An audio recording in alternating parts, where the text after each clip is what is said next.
Hello दोस्तों, कैसे हैं आप सब। उम्मीद है कि आप सब अच्छे स्वस्थ और मस्त होंगे और आप सबकी बिहार शिक्षक भर्ती की तैयारी बेहतरीन चल रही होगी।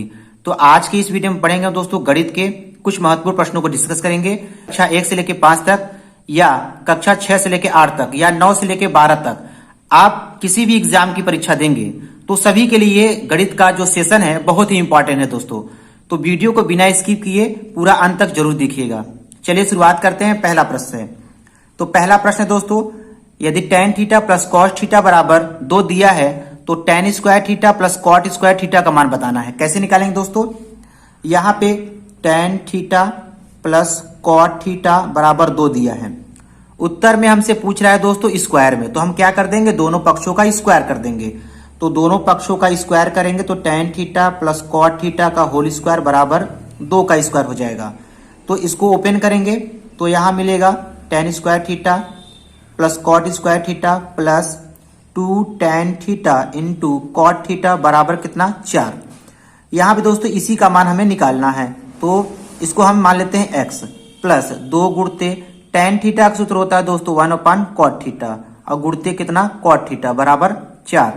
तो cot थीटा कट गया, तो यहाँ पे हम x का मान निकालेंगे दोस्तों, कितना हो जाएगा 4, ये 2 जाएगा उधर माइनस हो जाएगा -2, तो x का मान कितना आएगा 2। इसका ये मतलब हुआ x को हमने माना था tan square theta plus cot square theta, तो tan square theta plus cot square theta का मान कितना आया, 2 आया। तो दूसरा वाला इसका उत्तर सही हो जाएगा। दूसरा सवाल देखते हैं दोस्तों, भूमि के एक बिंदु से जो मीनार के आधार बिंदु से 30 मीटर की दूरी पर है, मीनार के शिखर का उन्नयन कोण 30 अंश है, मीनार की ऊंचाई बताइए। कैसे निकालेंगे दोस्तों, सबसे पहले यहाँ पे हम एक मीनार बना लेते हैं और ये क्या हो गया, भूमि हो गया। तो कहता है भूमि के एक बिंदु से, हम भूमि पर ये एक बिंदु मान लिए, मीनार के आधार बिंदु से 30 मीटर की दूरी पर, 30 मीटर की दूरी पर, यहां से लेकर यहां तक की दूरी दे दिया 30 मीटर। 30 मीटर की दूरी पर मीनार के शिखर का उन्नयन कोण 30 अंश दिया है। तो मीनार की ऊंचाई पूछ रहा है, तो मीनार की ऊंचाई को हम मान लेते हैं दोस्तों h। यह मीनार की ऊंचाई पूछ रहा है। तो कोई भी मीनार हो या कोई पेड़ हो दोस्तों, वो हमेशा जो है 90 अंश का कोण बनाता है। कहां से, भूमि से। तो इसी h का मान निकालना है। कैसे निकालेंगे दोस्तों, तो यहां लग जाएगा tan थीटा बराबर लंब बटा आधार। तो tan थीटा, थीटा का मान दिया है 30 अंश, लंब कितना है दोस्तों, h है, आधार कितना है 30 मीटर। tan 30 अंश का मान 1 बटा करड़ी में 3 बराबर h बटा 30 हो जाएगा। h का मान निकालेंगे दोस्तों, तो h करड़ी 3 बराबर 30 हो जाएगा। तो h बराबर हो जाएगा 30 बटा करड़ी में 3।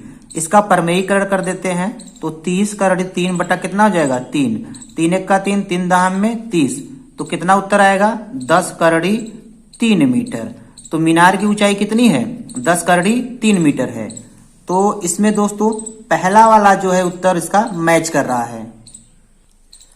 तीसरा सवाल है दोस्तों, एक बिंदु A से जो एक वृत्त के केंद्र से 5 सेंटीमीटर की दूरी पर है, वृत्त पर स्पर्श रेखा की लंबाई 4 सेंटीमीटर है, तो वृत्त की त्रिज्या बताइए। कैसे निकालेंगे दोस्तों, यहाँ पे देखिएगा, यहाँ पे हम वृत्त बना लेते हैं और ये वृत्त का केंद्र O हो गया। बाहर कहता है कि कोई एक बिंदु A है जो केंद्र से जो है, केंद्र से ये जो बिंदु A है 5 सेंटीमीटर की दूरी पर स्थित है, तो ये इसका मान हो गया 5 सेंटीमीटर। अब यहाँ पे दिया है स्पर्श रेखा की लंबाई 4 सेंटीमीटर है, तो स्पर्श रेखा की लंबाई यहाँ पे खींच लेते हैं। तो ये स्पर्श रेखा की लंबाई कितना हो गया, यहां से लेकर यहां तक 4 सेंटीमीटर हो गया। अब यहाँ पूछता है वृत्त की त्रिज्या बताइए, तो वृत्त की त्रिज्या यहाँ पे क्या हो गया, ये, तो ये वृत्त की त्रिज्या है जिसे हमने स्मॉल r से माना है। तो हम जानते हैं दोस्तों वृत्त की स्पर्श रेखा जो है वो वृत्त की त्रिज्या पर यहाँ पे 90 अंश का कोण बनाता है। तो 90 अंश के कोण के सामने की भुजा क्या कहलाती है, कर्ण कहलाती है। तो इस त्रिभुज में लग जाएगा दोस्तों पाइथागोरस प्रमेय। तो पाइथागोरस प्रमेय लगाएंगे, कर्ण का स्क्वायर बराबर लंब का स्क्वायर धन आधार का स्क्वायर। कर्ण कितना है 5 का स्क्वायर, 5 का स्क्वायर 25 बराबर r स्क्वायर प्लस 4 चौका 16 हो जाएगा। तो 25 माइनस 16 बराबर r स्क्वायर। r का मान निकालेंगे, करड़ी में 9 हो जाएगा, 9 का वर्गमूल 3 सेंटीमीटर आ जाएगा। तो वृत्त की त्रिज्या कितनी होगी, 3 सेंटीमीटर होगा। तो पहला वाला जो है इसका उत्तर मैच कर रहा है। चौथा सवाल देखते हैं दोस्तों, दो वृत्तों की त्रिज्याएं क्रमशः 8 सेंटीमीटर तथा 6 सेंटीमीटर हैं। उस वृत्त की त्रिज्या ज्ञात कीजिए जिसका क्षेत्रफल इन दोनों वृत्तों के क्षेत्रफलों के योग के बराबर है। यहाँ पे दोस्तों पहले दो वृत्त दिया हुआ है जिसकी त्रिज्याएं 8 सेंटीमीटर और 6 सेंटीमीटर दिया है। अब कहता है कि नया वृत्त की त्रिज्या बताइए जिसका क्षेत्रफल इन दोनों वृत्तों के क्षेत्रफलों के योग की क्या है, बराबर है। तो पहले वृत्त का क्षेत्रफल हो जाएगा पाई आर स्क्वायर हो जाएगा दोस्तों, पाई R1 स्क्वायर प्लस दूसरे वृत्त का क्षेत्रफल हो जाएगा पाई R2 स्क्वायर बराबर जो नया वृत्त बनेगा दोस्तों उसका क्षेत्रफल पाई आर स्क्वायर हो जाएगा। पाई कॉमन कर लेंगे तो R1 square plus R2 square बराबर पाई आर स्क्वायर हो जाएगा। तो पाई से पाई कैंसिल हो जाएगा। R1 का मान दिया है 8, 8 का स्क्वायर प्लस R2 का मान दिया है 6, 6 का स्क्वायर बराबर कितना आर स्क्वायर। 8 का स्क्वायर हो जाएगा 64, 6 का स्क्वायर 36 और बराबर आर स्क्वायर। जोड़ने पे कितना आएगा 100, 100 बराबर आर स्क्वायर। आर का मान निकालेंगे तो करड़ी में 100 हो जाएगा। 100 का वर्गमूल कितना होगा 10 सेंटीमीटर हो जाएगा। तो उस वृत्त की त्रिज्या कितनी होगी 10 सेंटीमीटर। बी वाला जो है इसका उत्तर मैच कर रहा है। पांचवा सवाल है दोस्तों, यदि आधार का परिमाप 33 मीटर है तब शंकु की त्रिज्या कितनी होगी। आधार का परिमाप दिया है, इसका मतलब दोस्तों आधार का परिमाप होता है 2 पाई आर। 2 पाई आर का मान दिया है 33 मीटर। तो 2 गुणते पाई का मान रखेंगे 22/7 गुणते आर बराबर कितना 33।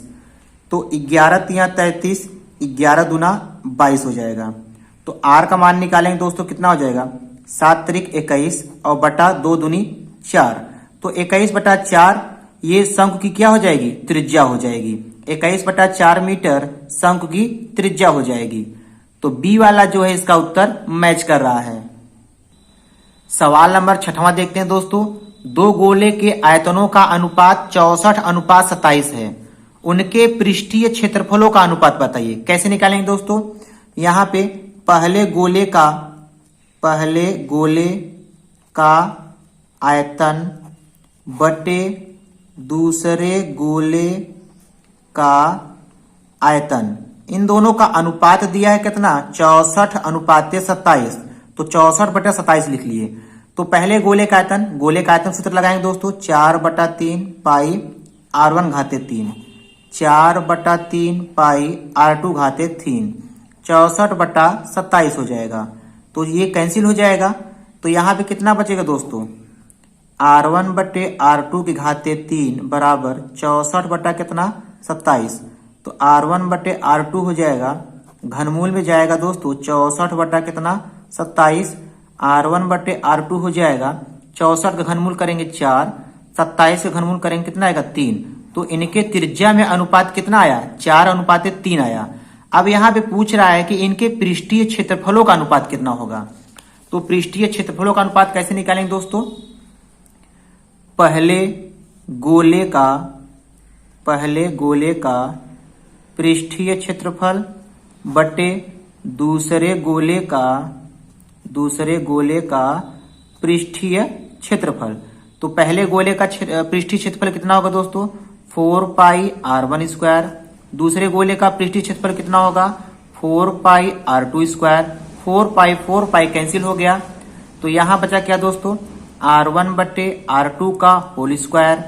अब यहाँ पे R1 बटे R2 का मान कितना दिया है 4/3, यहाँ रखेंगे 4/3 का होल स्क्वायर।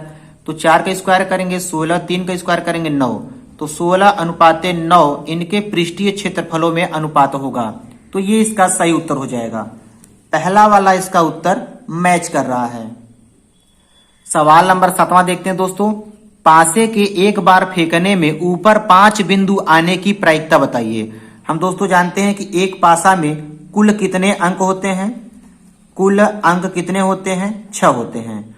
और इन 6 अंक में 5 बिंदु मतलब जिसमें 5 बिंदु जो है बना रहता है, जिसमें 5 बिंदु बना रहता है वो कितनी बार आता है 1 बार आता है। मतलब 6 अंकों में ये 5 बिंदु कितनी बार आता है 1 बार आता है। तो इसकी प्रायिकता कितनी हो जाएगी, इसकी प्रायिकता होगी 1/6। 1/6 जो है इसकी सही उत्तर हो जाएगा। बी वाला जो है इसका उत्तर मैच कर रहा है। सवाल नंबर 8वां देखते हैं दोस्तों, एक वृत्ताकार पहिया जब लुढ़काया जाता है तो एक चक्कर में 5.5 मीटर आगे बढ़ जाता है, उसका क्षेत्रफल बताइए। कैसे निकालेंगे दोस्तों, एक पहिया जो है एक चक्कर में 5.5 मीटर की दूरी आगे बढ़ जाता है। इसका मतलब एक चक्कर में तय की गई दूरी 5.5 मीटर में दिया है। तो एक चक्कर में तय की गई दूरी को क्या कहते हैं? परिधि कहते हैं। तो परिधि का सूत्र होता है 2πr बराबर दिया है 5.5 दिया है। तो 2 गुणते 22 बटा कितना हो जाएगा? 7 गुणते r बराबर, इसको लिखेंगे 55/10। 11 पछे 55, 11 दूना 22 हो जाएगा। 5 1 का 5, 5 दूनी 10 हो जाएगा। r का मान निकालेंगे दोस्तों, तो 2 दूनी 4r और बटे 7 बराबर 1/2 बचेगा। तो यहाँ पे r का मान निकालेंगे दोस्तों, कितना हो जाएगा? r बराबर हो जाएगा 7/4 दूनी 8 हो जाएगा। 4 दूनी कितना हो गया? 8। तो 7/8 मीटर जो है इसकी त्रिज्या हो गई। अब पूछ रहा है कि उसका क्षेत्रफल बताइए, तो क्षेत्रफल निकालने के लिए सूत्र लगाएंगे πr²। पाई का मान है 22/7 गुणते r का मान कितना है? 7/8 गुणते 7/8। तो 7 से 7 ये कैंसिल हो गया। अब इसको भी कैंसिल करेंगे दोस्तों, 2 चौका 8, 2 से काटेंगे 11 बार जाएगा। तो 11 सतह कितना हो जाएगा? 77। 11 सतह 77 बटे 8 चौके 32 वर्ग सेंटीमीटर आ जाएगा। तो वृत्ताकार पहिए का क्षेत्रफल कितना है? 77 बटे 32 वर्ग सेंटीमीटर। तो पहला वाला जो है इसका उत्तर मैच कर रहा है। सवाल नंबर 9 देखते हैं दोस्तों। यदि HCF 120, 225 15 दिया है तो LCM 120, 225 का मान बताना है। इसका ये मतलब दोस्तों 120 और 225 का HCF कितना है? 15 है, और 120 और 225 का LCM बताना है। कैसे निकालेंगे दोस्तों? 120 हो गया पहली संख्या N1 और 225 हो गया दूसरी संख्या N2। तो LCM निकालना है, तो LCM निकालने के लिए सूत्र लगाएंगे दोस्तों, पहली संख्या गुणते दूसरी संख्या बटे HCF। तो पहली संख्या कितना दिया है? 120, दूसरी संख्या कितना है? 225 बटे HCF कितना है? 15। तो 15 यहां रखेंगे, 15 का 15, 15 अट्ठे 120। तो 225 गुणते कितना हो जाएगा? 8। अब इसका गुणा करेंगे दोस्तों, 8 पंचे 40, 8 दूनी 16 4 20, 8 दूनी 16, 16 दूनी कितना हो जाएगा? 18। 1800 जो है इसका LCM हो जाएगा। तो देखते हैं दोस्तों कौन सा ऑप्शन सही होगा। पहला वाला इसका उत्तर जो है मैच कर रहा है। सवाल नंबर 10 देखते हैं दोस्तों। एक शून्येतर परिमेय संख्या तथा एक अपरिमेय संख्या का गुणनफल क्या होता है? सदैव अपरिमेय संख्या होता है, या सदैव परिमेय संख्या होता है, या परिमेय या अपरिमेय होता है, या एक होता है? कौन सा ऑप्शन सही होगा दोस्तों? सबसे पहले हम ये जान लेते हैं कि शून्येतर परिमेय संख्या क्या होता है। शून्येतर परिमेय संख्या वो होता है दोस्तों जिसमें जीरो को छोड़ दे, जीरो को छोड़कर जो बचती है उसे क्या कहते हैं? शून्येतर परिमेय संख्या। और यहाँ पे कहता है एक अपरिमेय संख्या। तो शून्येतर परिमेय संख्या हम मान लेते हैं जीरो को छोड़कर जितनी भी संख्या होती है उसे शून्येतर परिमेय संख्या कहते हैं। जैसे 1 ले लिया, ठीक है। अब कहता है एक अपरिमेय संख्या का गुणनफल, मान लो कोई भी अपरिमेय संख्या ले लीजिए, करड़ी 2 ले लिया, इन दोनों का गुणा करेंगे कितना आएगा? करड़ी 2 में 1 का गुणा करेंगे कितना आएगा? करड़ी 2 आएंगे। और कोई एग्जाम्पल ले लेते हैं दोस्तों, जैसे 2 ले लिया और अपरिमेय संख्या ले लिया, यहाँ करड़ी 3, गुणा करेंगे तो 2 करड़ी 3 आएगा। तो इसका यह मतलब है, पूछ रहा है कि शून्येतर परिमेय संख्या तथा एक अपरिमेय संख्या गुणनफल सदैव क्या होगा? सदैव देखिए अपरिमेय संख्या ही होगा। तो पहला वाला जो है इसका उत्तर सही हो जाएगा। तो आज की इस वीडियो में दोस्तों इतना ही। वीडियो पसंद आया हो तो वीडियो को लाइक शेयर और सब्सक्राइब जरूर कीजिएगा। धन्यवाद।